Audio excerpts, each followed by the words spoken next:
All right, it's time for a test of courage after a long while. Go and hit on that foreign beauty over there. Don't let fear of failure hold you back. It seems like James has mistaken the foreign woman, who is looking around at the entrance, for a staff member or something. That's not passable. We're not in that kind of relationship. James, not grasping the intention behind my words, forcibly pulled my arm, saying, "What are you talking about?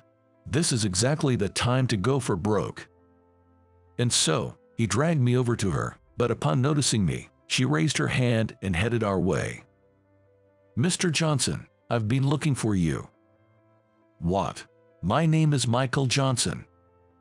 I was raised in a single-parent household, not exactly wealthy. Yet, my mother worked from dawn till dusk to ensure I never lacked for anything, managing somehow to scrape together enough money for our basic needs. When I was in kindergarten, oblivious to my mother's struggles, I would insist on playing in the park all day on the rare occasions we had time off. Looking back, my mother never showed signs of fatigue and always indulged me. That's why I believe I was able to grow up without becoming twisted, despite our impoverished life. When I think about it, I can only feel gratitude towards my mother. Speaking of gratitude, there was an important friend I should be thankful for during my high school days as well. His name was Tyler. He was always there for me during tough times, never letting me give up or despair, always offering words of encouragement. It wouldn't be an exaggeration to say that it was because of Tyler that I was able to make it through high school. Unable to afford private school due to my family circumstances, I studied desperately. I repeatedly visited my teachers with questions about subjects I was poor at, like math and science, and spent countless hours in the library working through the past papers. Thanks to that effort, I managed to get into a fairly decent public high school closest to my home. There were other public schools I could have attended without studying that hard, but considering helping out at home and saving on transportation costs, a nearby school was the best option.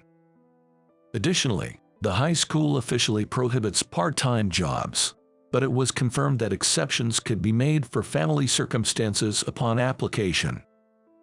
Having decided to work part-time while studying to contribute financially to my household upon entering high school, I was relieved that this wish could finally be fulfilled.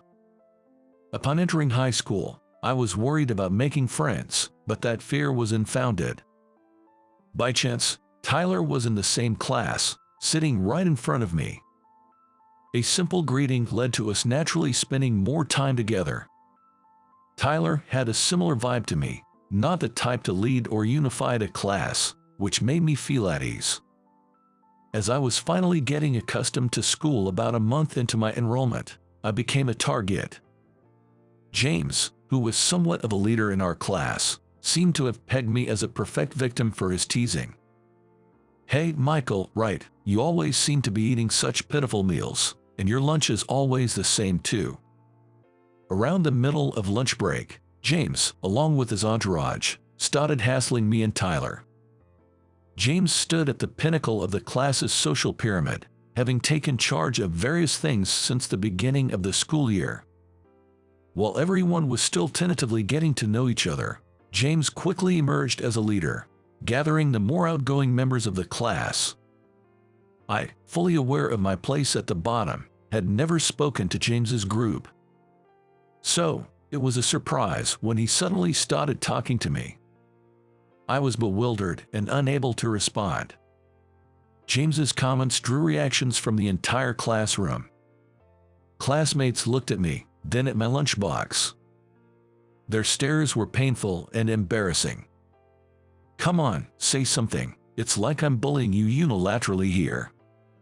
Contrary to his words, his expression was cold, clearly not welcoming any form of retaliation. Failing to respond, he seemed bored, but then quickly found amusement again. "Besides, we've just started school last month. Why is your shirt so worn out already?" James and his followers scrutinized me from head to toe, then burst into laughter, clutching their stomachs. "You don't have holes in your socks, do you?" mind if I check? Although they didn't go as far as to make me take off my shoes, James's comment sent chills down my spine. Without the money for a new school uniform, my family had to rely on my mother asking around until she could find a second-hand one from a graduate student. I managed to get my school uniform without spending any money, but the shirts and school-designated socks I had worn for years were worn out. Some even had holes.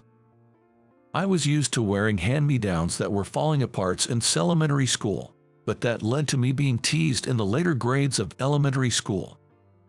Originally outgoing, such experiences gradually turned me into a shy and reserved person. Speaking of which, you two are always together. How birds of a feather flock together, I guess. Everything you own is so uncool. And don't tell me you just roll out of bed with your hair like that. Use some hair product at least and make an effort with your appearance before you show up. With that, James and his friends doubled over laughing. It's not that I had no interest in fashion or was indifferent to what I wore. But the truth is, even spending money on new items or hair products felt like a luxury.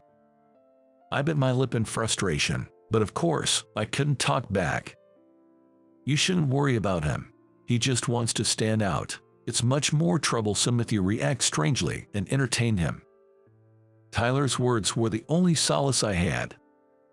Even though James kept picking on me, being in the same class as Tyler for 3 years allowed me to continue going to school. Tyler never flinched no matter what James said, but I wasn't as strong as him. Yet, he always encouraged me, saying, "It's okay. They're just playing into their hands if you care. Ignoring them is the best revenge."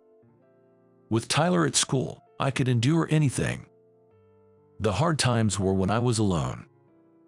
One day, while working part-time at a convenience store near my home, I heard a familiar voice. Without thinking, I stopped stocking shelves and tried to hide, but the owner of the voice didn't miss me. "Hey, are you seriously working here? And you are trying to run away without greeting the customers when they come in?" Turning around, I saw James laughing with his friends looking at me. What is he here? James's hometown is 2 stations away from mine, and it's in the opposite direction from our school. As if answering my unspoken question, James approached and declared, "I have a lot of friends, so I get all sorts of information. I heard a loser breaking the school rules, working a part-time job despite the ban. What's it gonna be? Want me to snitch to the school, or will you hand over your earnings as hush money? I have permission from the school, and I can give you any money." "Chill, man. I'm just joking. Don't look so serious." Saying that with a laugh, he walked away. Having had such a high school life, when the invitation to the 20th reunion arrived, I had no intention of attending, to be frank. I couldn't even bring myself to notify them of my absence upon seeing the invitation with the high school's name on it.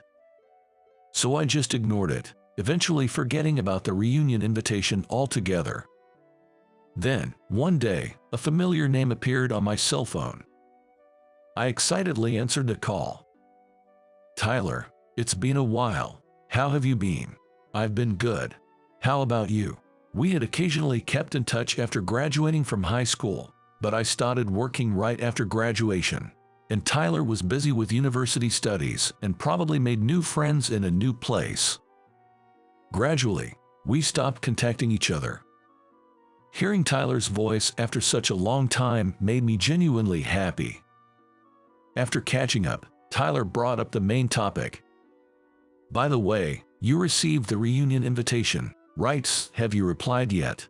"Oh, yeah, it did arrive. To be honest, I wasn't really feeling up for it, so I've just left it." I was surprised that Tyler brought up the reunion, and my tone naturally fell as I hadn't been positive about the reunion myself. I assumed Tyler, like me, had no fond memories of high school and wouldn't attend. I was curious about his seemingly different attitude. "Are you going to the reunion? I thought for sure you wouldn't." "Yeah, back in high school, I couldn't wait to get out of there, but maybe my perspective changed after college and starting work." "How so?" "Well, we were still kids in high school, right? There were plenty of unpleasant things in human relations, but we were all immature. Then in college, I met all sorts of people, and as a working adult, I started enjoying meeting different people. It's been interesting lately. From Tyler's words, I could imagine he had various experiences and good encounters throughout his life. I respected him and found my feelings about the reunion starting to change. You know, I replied to the reunion invitation because I thought it had been nice to see you after so long. Why not join without overthinking it? Tyler, much more sociable and cheerful than in high school, was pushing me forward just like old times. I too am looking forward to seeing him after such a long time. Perhaps now, I can even share a laugh with everyone else. Got it. I'll find the invitation and reply tomorrow that I'll attend. We ended the call, both looking forward to our reunion. On the day of the reunion, I arrived at the venue with a mix of excitement and nervousness at the prospect of seeing old friends again. What turned my nervousness into joy was hearing my best friend's voice. Michael, it's been so long. The last time we met was probably at the graduation ceremony. We reveled in our reunion after so many years, our conversation blossoming. While there were groups happily reuniting and expanding all around the venue, our high school life hadn't involved wide social circles, so there weren't many approaching us. Should we try reaching out to our classmates? You never know, it might lead to some great connections. But then again, Michael, you might not be in need of that kind of thing. Tyler had been focused on his career and, as he had mentioned over the phone, wasn't married nor in a romantic relationship. Perhaps he was looking forward to this aspect of the reunion as well. While we were enjoying our conversation, someone called out to us from behind. Is that Michael and Tyler? Long time no see. It was James. I felt a slight resurgence of the unpleasant feelings from high school, but not as much as I'd expected. This might have been due to James's softer expression and tone. Maybe, as Tyler said, we had all grown up. James didn't carry an aggressive aura, and it seemed we might be able to get along now. I replied with a bit of nervousness. James, long time no see. Are you still living around here? James, eager as if he had been waiting for me to ask, began to share his story with a happy look. Nat, I'm in New York now. Work keeps me busy, so I hardly get back here, but I took the day off just to make it today. His conversation then shifted towards his job. He talked about working for a major corporation listed on the prime market, how he was making more money than he could spend, and how he was popular at mixers. His boasting seemed endless. As I was getting tired of listening, James turned the conversation to me. So, Michael, which company are you with? I doubt you'd know it even if I told you. So it's not a listed company. You're wearing a decent suit, so I thought you landed a good job. Reminds me, you were always slacking off in high school, busy with part-time jobs and all. James scanned me from head to toe, then continued in a condescending tone. You're not married yet, right? You know from your own experience, kids from poor families struggle a lot. You definitely shouldn't make the mistake of having kids. James looked down on me with the same expression from high school, laughing mockingly. I felt a surge of discomfort, finding the conversation unbearable. I didn't respond to his words, perhaps finding pleasure in my silence. He continued. All right, it's time for a test of courage. Go and hit on that foreign beauty over there. Don't let the fear of failure hold you back. It seems James mistook the foreign woman at the entrance, who was looking around, for staff or something. At his ignorant remarks, I couldn't help but be dumbfounded. That's not happening. We're not in that kind of relationship. James, failing to grasp my intent, forcibly pulled my arm, saying, What are you talking about? You studied hard even with just a high school education. You should be able to communicate with her. You don't have a girlfriend anyway, right? This is the time to go for broke. As James dragged me towards her, the woman noticed me and raised her hand, heading our way. Mr. Johnson, I've been looking for you. Surprised by her reaction, James asked with an unexpected look. What's this, Michael? You know her, what's the connection here? She's Isabella, my secretary at the company. His eyes widened in clear surprise at my words. Your company? What do you mean? Are you Mr. Johnson, the president? His reaction was so unexpected that I couldn't help but burst out laughing. In this situation, who else could it be? Actually, I started my own business after working for a while post-graduation. Of course, it's not a major corporation like yours, but I'm considering going public. James's response sounded almost like sour grapes. Starting a business is common these days, right? But most of them fail, don't they? Yay, that's true. But I'm working hard to ensure that doesn't happen. Currently, we have over 100 employees, and each of them has a family, so I'm determined to make it a success. He listened to my words with clenched teeth, then turned to Isabella. You should quit such an unstable company. I'd like to get to know you, so how about going out for dinner with me sometime? Isabella didn't seem to understand his clumsy attempt at Spanish, so I translated for her. James was taken aback by my fluent Spanish, but Isabella, after hearing my words, smiled gently and spoke to James in English like she was admonishing a child. Thank you for your invitation, I appreciate it. But I don't find men who just dress up with accessories and don't try to improve themselves attractive. James seemed overwhelmed by her flawless English. She then addressed him with stern words. You said some terrible things to Mr. Johnson. You might have thought I couldn't understand complicated English, but frankly, it was very unpleasant. I wouldn't dine with someone like you, and if I have free time, I'd rather devote it to Mr. Johnson. After saying that, Isabella smiled at me and said, I'll be waiting in the car, before leaving the venue. James, who had been silent for a while, clenched his fists and looked down. He then muttered something in a low voice. Unable to hear clearly, I just faced James silently. His expression was unreadable. I managed to catch his next words, though his voice was weak and trembling. Why is it always you? At first, I thought I had misheard. I had been looked down upon, but never envied my life. Even though my business is finally on track, this was my third attempt at entrepreneurship. I had started businesses to address issues I identified, but had to close them due to poor sales or lack of capability. Despite declaring this company as my last attempt, its survival was initially doubtful. Despite everything, I've managed to get by so far thanks to the flow of time and some good encounters. Even though I've been encouraged to just give up, I've never been envied. Moreover, James had scorned me to no end during high school. So, it was unthinkable for him to say such things to me. Before I knew it, Tyler was standing beside me.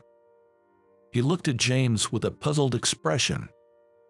What did he say? I couldn't quite catch it. James slowly lifted his face. His expression was full of anger, and I felt an intense hatred. Why is it always you who gets the good time? James's voice was on the verge of tears as he confronted me. Confused, I responded sharply without thinking.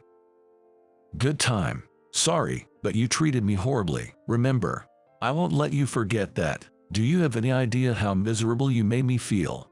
For the first time, I was able to express my grievances to James, something I couldn't do back then. Yet, my heart didn't feel lighter. Somehow, James looked more pained than I did. I was bullied like that in middle school. I was a coward, so, to avoid becoming a target again, I desperately looked for someone weaker than me, and that was you. There's so much I want to say in response. But I decided to stay silent and listen to his words until the end. I attacked to show others I was superior and to reassure myself. I actually wanted to be friends with someone like you. But you never got discouraged by my attacks and even made a best friend, enjoying your school life. It made me feel frustrated. And even though I wanted to apologize and be friends, my pride got in the way. James's unexpected confession left me unsure how to react. I had no idea how much he had suffered in middle school. Even now, I find it hard to believe that he wanted to be friends with me back then. In contrast to my loss for words, Tyler spoke up in a stern voice. Just because you wanted to be friends doesn't give you the right to attack Michael, and nothing you say now can heal the wounds Michael suffered back then. James was left speechless by Tyler's words, unable to utter a single sound as he hung his head in silence. Tyler pressed on, further confronting James. And yet, you talk about the past like that, which is just cowardly. I was right there seeing how much Michael was hurt, and I have no interest in hearing the excuses of a man who never apologized. At Tyler's words, James sharply looked up.